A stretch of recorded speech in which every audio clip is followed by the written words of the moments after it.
pares bakuna. Magtanong sa inyong health center o tumawag sa DOH 1555 hotline. Paglanon ng pamilya, hawak mo sa iyong kamay. Kaya pumili na. Hindi na ako matatakot. Dahil handa na ako. Kayang-kaya mong gawin lahat ng iyong hiling. Sa tulong ng family planning.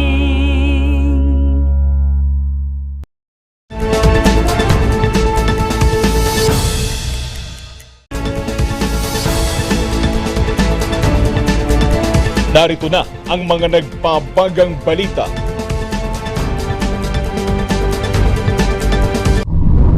₱3 rollback ipinatupad sa piling gasolinahan sa bansa. PFA tumatanggap na ng walk-in applicant. Otonomiya ng Cordillera suportado ng 5 presidential aspirant. Lalaki huli dahil sa illegal logging. Bagong resort sa Baguio City, hatid ay kakaibang relaxation.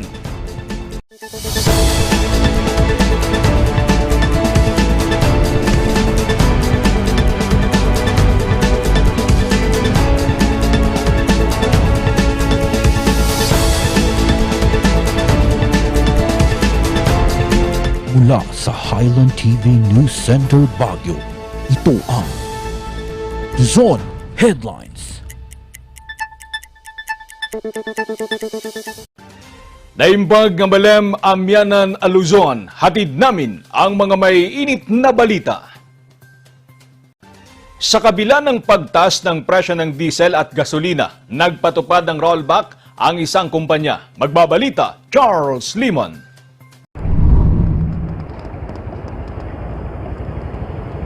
Sa gitna ng patuloy na pagtaas ng presyo ng produktong petrolyo, labis na ikinatuwa ni Mang Jesus ang ipinatupad na rollback ng clean fuel. Ay, ano lang sir, kasi dati ako dito akong papakarga ng krudo. Regarding sa price naman, nagulat ako kasi nung last na nagpakrudo ako, 70 yata yung ngayon may rollback naman 75. So malaking na yun. Factor na yun. Simula kahapon, epektibo ang ₱3 rollback ng clean fuel. Bali po maglales po kami ng 3 pesos, March 16 hanggang sa 18 po. Kami na po kasi nakakatipid din sila. Siyempre malaking tulong na rin po yung 3 pesos per liter sa kanila na bawas sa krudo. Sa kasalukuyan ay nasa 78 pesos na ang kada litro nito sa ibang gasolinahan sa lungsod. Kaya patuloy na nagkakamot sa ulo ang mga tsuper. Mahal ng diesel eh. Hindi na kaya. Diesel. Tapos 11 pesos yung minimum namin. Wala. Langanin. Kaya hiling nila, aprubahan na ang dagdag singil na ₱3 sa pamasahe o di naman kaya'y suspindihin muna ang implementasyon ng excise tax. Pero ayon sa Department of Energy, inaasahang muling magkakaroon ng rollback sa presyo ng petrolyo sa susunod na linggo. Ang magandang balita po naman ngayon, itong nakaraang 2 trading po ng oil based sa Dubai, ang presyo po ng oil compared to last week, ang last week average po umabot po ng 122.61. Sa ngayon po, sa 2 araw na nakaraan, 104.79. Kung magtutuloy-tuloy po itong sa ganitang trend at umabot po ng $104, $105, $100 per barrel, makaka-experience po tayo ng pagbaba ng presyo next week. Sa gasolina, pwede po tayong bumaba ng mga 5 pesos pahigit at sa diesel po, pwede naman pong magbaba ng 12 peso pataas. Sa ngayon kasi ay apektado ng sanksyon ng Estados Unidos ang mga bansa ng Iran, Turkey at Venezuela sa pag-export ng langis sa Russia. Pero inaasahan naman na bababa rin ang presyo ng Dubai crude oil sa pagbuhos muli ng supply ng langis.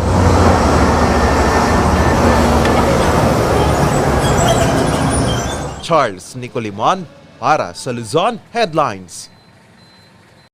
Mas pinadali na ngayon ang pagkuha at pag-renew ng passport dahil tumatanggap na po ang DFA ng walk-in applicant. Magbabalita, Ran de Guzman. Isa sa mga hilig ni Jackie ang mamasyal. La Union, Batangas, Siargao at kung ano-ano pang parte ng bansa ang kanya nang napuntahan. Super love ko ang traveling.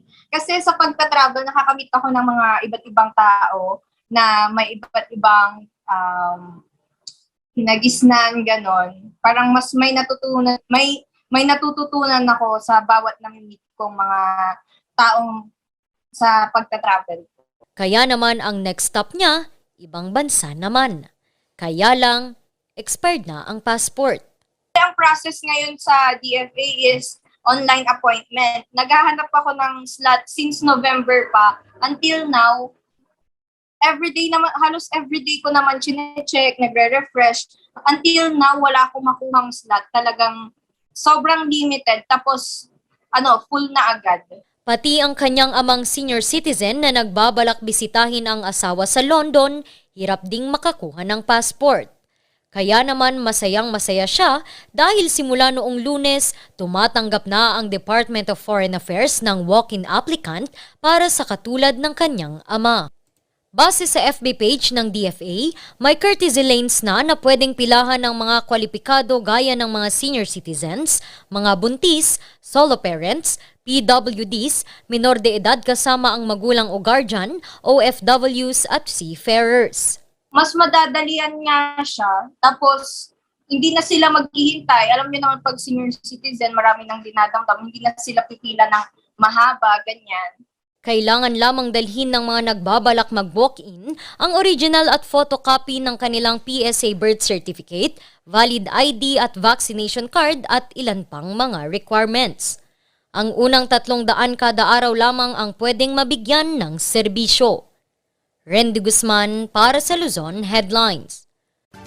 Samantala, inihayag ng 5 presidential aspirant ang suporta nila para sa inaasam na otonomiya ng rehiyon ng Cordillera. Magbabalita, Charles Limon. Nagharap-harap ang 5 representatives ng 5 presidential bets kahapon sa isinagawang online Bangsamoro Agenda 2022.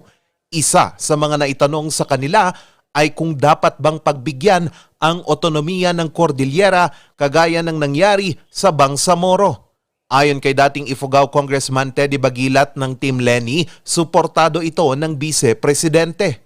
Yung reasons naman for establishing or creating a Cordillera Autonomous Region are the same with the aspirations of our Muslim brothers and sisters and Lumans in the Bangsamoro region. Pero when I asked President Lenny dun sa kanyang position tungkol dito, ang sabi niya dapat manggaling mismo sa mga Cordillerans yung drive to establish a Cordillera Autonomous Region, which I agree. Ito din ang naging pananaw ng kinatawan ng Lacson Soto tandem na si Department of Agriculture former Secretary Manny Piñol. In fact, in an interview on December 2021, Senator Ping Lacson said he would let the people of the Cordillera Administrative Region decide on whether it should receive greater autonomy, or in 2015, he also said that the autonomy in the Cordillera must be pursued for 2 reasons, aside from the autonomous region in Muslim Mindanao. It is directly mentioned in the 1987 Constitution, and he believes that the autonomy will funnel more funds to the region from the national government. The only way we can have successful autonomous region is when they are supported. Suportado din ito ni Yorme Isko Moreno. Ayon kay Samira Gutok, dapat lang ay mabigyan ng pagkakataon na maipagmalaki ang kultura at tradisyon ng rehiyon.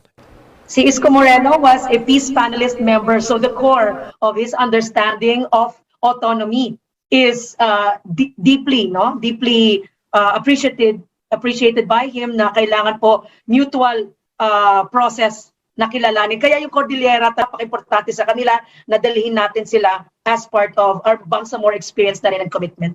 Mahigpit naman ang relasyon ni Presidential Calio de Guzman sa dating CPLA noon sa pag-abot ng otonomiya sa Cordillera, kung saan suportado din niya ito. Also part of it for quite a long time because meron kaming relationship with the Cordillera People's Liberation Army a long time ago, even after the Mount Data Agreement, and then of course the closure agreement na nangyari ng 2011.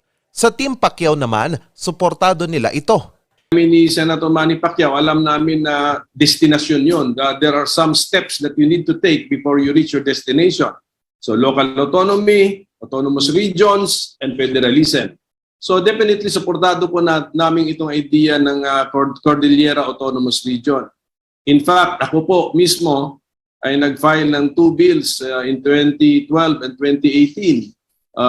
Not perfect bills, but bills still to pursue autonomy in the Cordillera. So, hindi naman nagpaunlak ang mga representante ni Presidential Aspirant Bongbong Marcos. Pero noong senador ito noong 2015, suportado nito ang pagbuo ng Bangsamoro Autonomous Region at Cordillera Autonomous Region.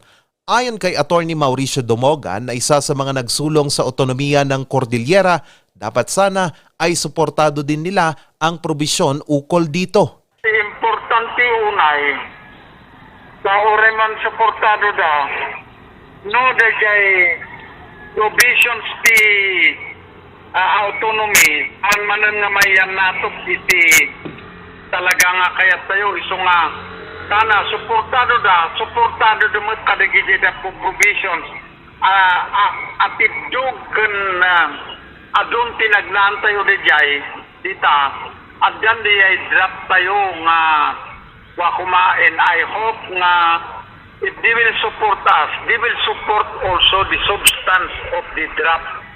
Tiniyak naman ni Domogan na suportado na din ito ng mga Cordilleran.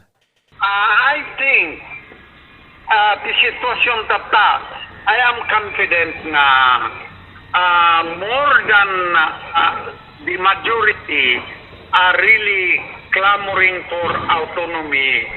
No lakit di ulitas, di provisions ti autonomy law kat mayan natok ide pagayatan sayo. Sa ngayon, nagkakaisa ang mga kongresista ng 7 probinsya at syudad ng Cordillera sa pagsusulong ng otonomiya, pero hindi pa ito lubusang natatalakay sa Kongreso. Charles Nicolimon para sa Luzon Headlines. Sa iba pang balita, suportado at katuwang ngayon ng Mangkayan Benguet ang Lipanto Mines sa pagsusulong ng turismo. Magbabalik sa report, Randy Guzman. Isa ang Lepanto Consolidated Mining Company sa Mangkayan Benguet sa pinakamalaking minahan sa buong bansa. 85 years nang nag-ooperate ang minahan. Pero bukod sa ginto at mga yamang mineral, pagsusulong ng turismo ng probinsya ang isa sa kanilang pinagkakaabalahan. Programs that we have partnership with the local government is the first paragliding in the northern part of the country. So they jump off from our airstrip, and then depending on the wind directions, they can land also back in our airstrip, or they can land in our rehabilitated tailings dam located at the bottom of the mountain. Tourists that come over, that is in coordination with the local government here, they would use our housing facilities as well. So they would stay in some of our guest houses here, so that they can get a chance to roam around and visit the place. Ang ibinibigay rin nila sa kanilang mga bisita ay anggong na isa sa mga ipinagmamalaking produkto ngayon ng bayan. Ikinatuwa naman ito ng pamahalaang lokal ng Mangkayan. Mr. Brian Yap himself went around the tourist spots in Mangkayan, showcasing what Mangkayan has to offer to our tourists. In fact, yung mga areas po na napuntahan niya, hindi ko pa napuntahan personally. So even the head of Lipanto, yun po, nag-advocate for other people to see the tourist areas of Mangkayan. Pinag-aaralan na rin nila ngayon ang pagtutur sa mga bisita sa loob ng mga minahan. Once again, in coordination with our community relation, it has to be arranged. It's because we're an operating mine, so it has to be scheduled. But the procedure would be they would undergo a safety induction and presentation so that they understand the importance of safety when they go underground. They will be assisted by our mining engineers and our safety officers. Para kay Brian Yap, importante ang pakikiisang ito. It's important that we live in harmony with the local government and with the community, and the municipality itself is not just mining. There's plenty of other things to see, and there's farming. There's waterfalls and different places to go to. So it's definitely a tourism place for people. Randy Guzman para sa Luzon Headlines. Susunod, lalaki huli dahil sa illegal logging. Yan at iba pang balita. Abangan!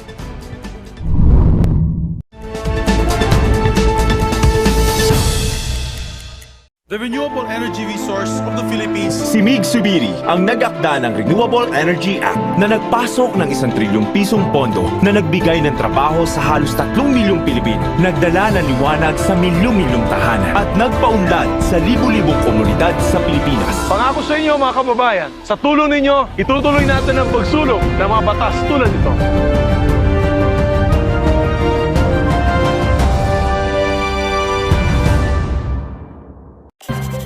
Ang saranggola at ang tali nito ay maaaring lumapit, sumabit o bumuhol sa linya ng kuryente. Dahil sa lakas ng kuryenteng dumadaloy sa linyang ito, ang paglapit at pagdikit ng anumang bagay na hawak ng tao tulad ng tali ng saranggola ay maaaring daluyin ng kuryente at maging sanhi ng aksidente o pagkamatay. Maaari ring maantala ang daloy ng kuryente dahil dito. Ang paalalang ito ay mula po sa NGCP. Hello, good morning, TG Home Builders po. TG Home Builders po? Yes po, sir. Sir, paano po umorder online ng mga hardware supplies? Yes po, sir. Madali lang naman pong mag-order through our Facebook page po. Punta lang po kayo sa facebook.com/tghomebuilders at i-message nyo na lang po kami doon at meron lang pong sasagot sa inyo. So, meron po tayong indoor, outdoor, tsaka meron din po tayong for kitchen, for bathroom, at mga lightings po. Sir, ang TG Home Builders po ay isang tindahan na nag-o-offer po ng mga finishing material. Easy to install at mas makakatipid po sila ng oras at sa pera po nila. Mas concentrated po kami sa mga modern materials. TG Home Builders! We turn houses into homes! The Baguio Country Club, the first and only 5-star mountain resort in the Philippines, is fully equipped and ready to welcome you back. The club has thoroughly worked on adapting to the new normal. The usage of any of the facilities and amenities of the club is governed with specific rules, regulations, and procedures in accordance to the medical, physical distancing, and disinfecting protocols. And as you return back here to your second home and make new memories with us, we assure you that at the Baguio Country Club, you do not have to worry because we can assure you that the club continuously puts great importance to the health, safety, and wellness of its members, guests, and employees. Coronavirus. Dahil dito, may mga bagay na hindi mo na magagawa. Ngunit, may katuwang ka. PDA or Pau de Arco Herbal Capsule na may antiviral quercetin at immunity booster. Mag-PDA or Pau de Arco Herbal Capsule araw-araw para iwas sakit, iwas virus. PDA. Proteksyon, depensa, alay sa kalusugan. PDA or Pau de Arco Herbal Capsule is available in all leading drugstores nationwide. Another quality product of Aldrich Corporation. Trabaho, trabaho at mas marami pa pong trabaho para makabangon tayo muli. Ginawa na po natin yan sa 5th District of Pangasinan. Magtatayo pa tayo ng 3 pang economic zone. Ito po ay makakapagbigay ng karagdagang 50,000 jobs para po sa mga Pangasinense. Ako, si Ramon Gico III. Kasama nyo sa pagtupad ng pangarap para sa maunlad. na Pangasinan.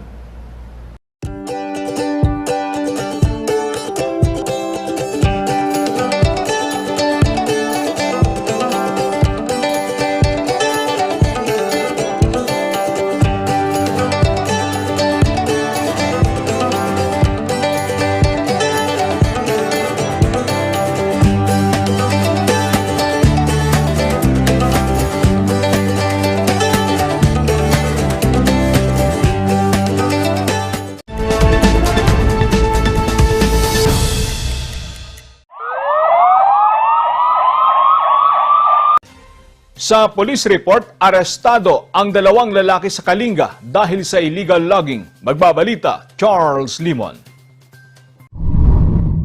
Inaresto ng mga pulis kahapon ng hapon sina Cesar Ico Sualis at Joseph Caleda Galletes sa Rizal, Kalinga. Ito'y matapos maaktuhan ng isang concerned citizen na nagpuputol ang mga ito ng puno ng Gemelina sa sanitary landfill sa Barangay Bulbol, Rizal, Kalinga. Dahil sa sumbong ay nirespondihan ito ng mga pulis ng Rizal. Sa pagdating ng mga otoridad, tumambad ang 24 na piraso ng naputol na kahoy na may halagang 35,400 pesos. Nakita din ang ginamit na chainsaw sa pagpuputol ng puno. Dahil dito ay agad silang hinuli. Nahaharap ang dalawa sa kasong paglabag sa Republic Act 705 o Revised Forestry Code ng Pilipinas at Republic Act 9175 o Anti-Chainsaw Act. Charles Nicolimon para sa Luzon Headlines.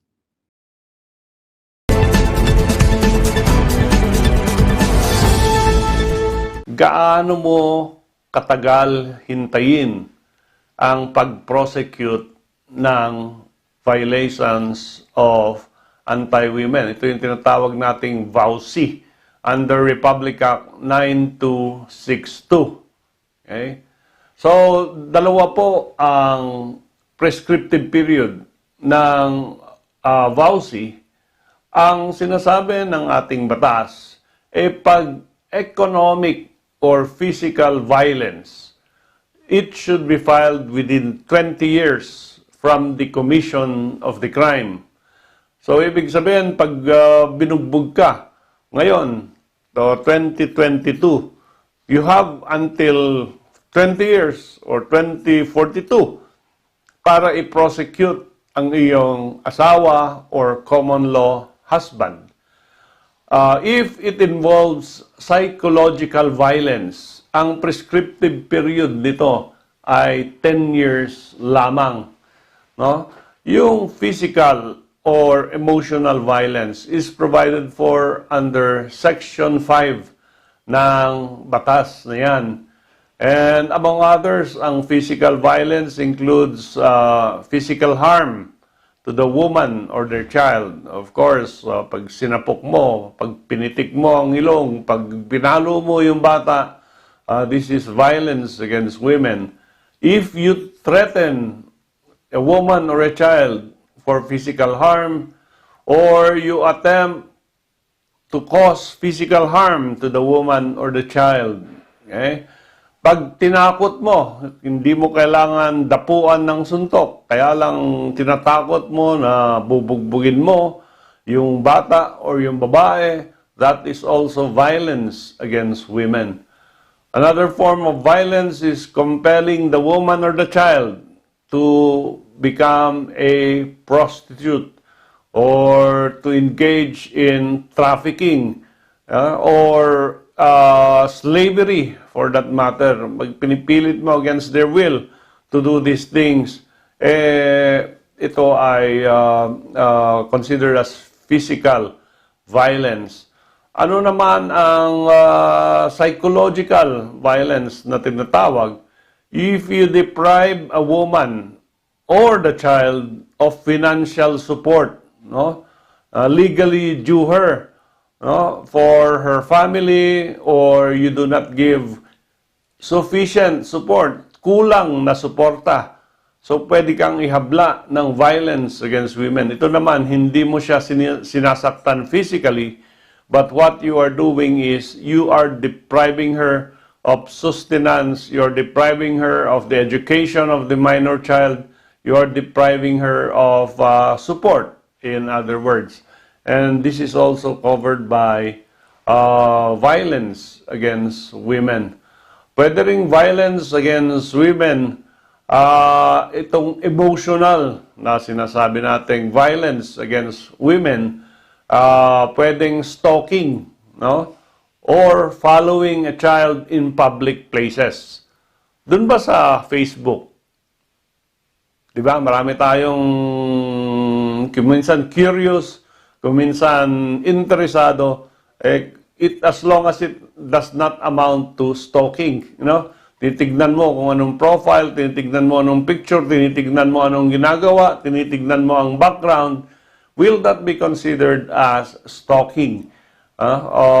If it is in a public place, and if you have a relationship with the woman, meaning relationship, husband or wife, or common law relationship. Pero kung kaibigan mo lang, ano? Kung kaibigan mo lang yung tao, at wala naman kayong relationship, it will not fall under violence against women. No? It can fall under unjust vexation or any other crime under the revised penal code. Pwede ring violence, emotional, ang peering in the window or lingering outside the residence of the woman, yung naninilip, no?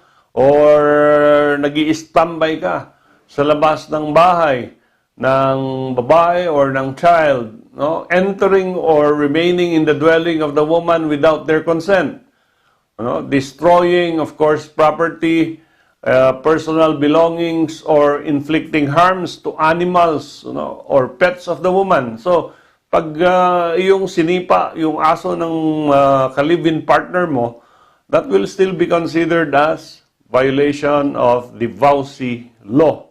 And of course, ang general description ng VAUSI, engaging in any form of violence or harassment against the woman.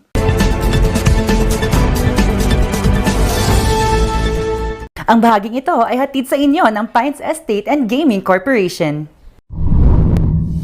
Bagong resort sa Baguio City, hatid ay kakaibang relaxation.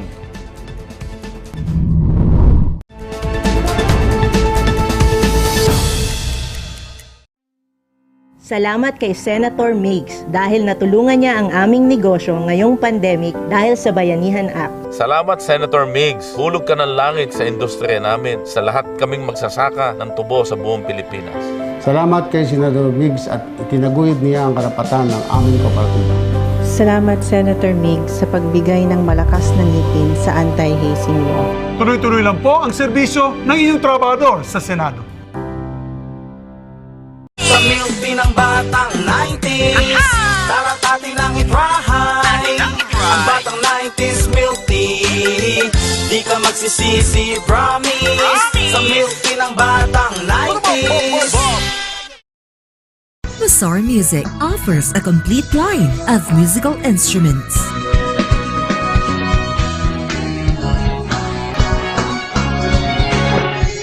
Mazar Music, Baguio's pioneer in online music and art lessons.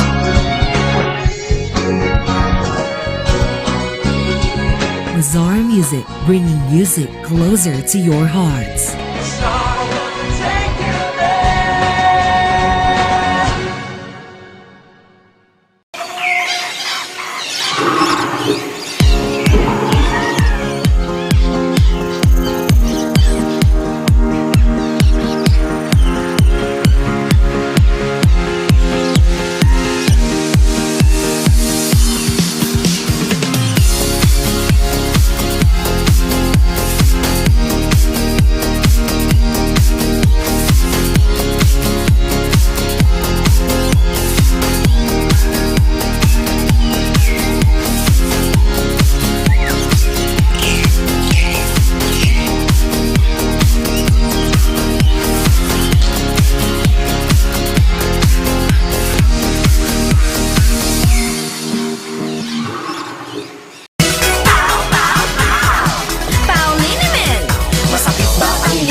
masakit ang ulo. Sa Pauliniment ginhaway garantisado. Pauliniment, isang pahid ka lang. Dahil walang out sa Pau!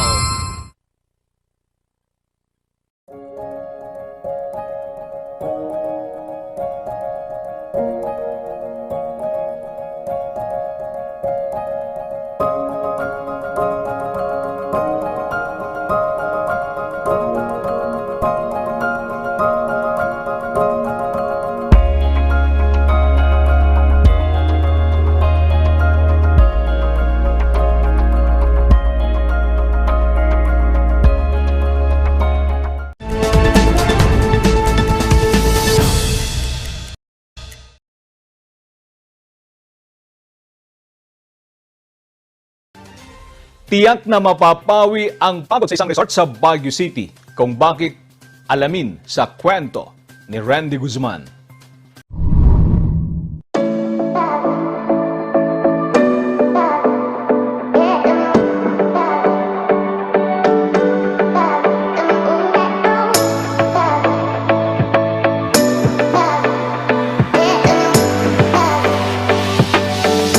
Hindi mo na kailangang lumayo para mag-relax. Dahil ang Barangay Irisan dito sa Baguio City, may bagong resort na sasagot dyan. Why not kaysa bumiyahe? Kasi kasagsagan ng pandemya, walang mapuntahan ang mga tao. So we opted na i-develop yung area for something like makatulong sa mga tao na may malapit mapuntahan. 20 minuto lang mula sa sentro ng Baguio, bubungad sa iyo ang isang adult pool at isang kids pool. May mga cottage din na pwede mong tambayan kasama ang pamilya, barkada, sinisinta o kahit pa mag-isa. Para ka na ring nagpunta sa Cannon Road dahil sa resort na ito, may dalawa rin silang leon na ipinintas sa bato. Mapapawan with nature ka rin dahil kaliwat kanan ang mga puno at pananim. Kasi we want to preserve instead of building so much structures. Mas maganda siyang ma-preserve natin yung nature natin. So, you can visit. May mga fresh gardens na tayo. May kales, lettuce, and then soon mga flowers tayo.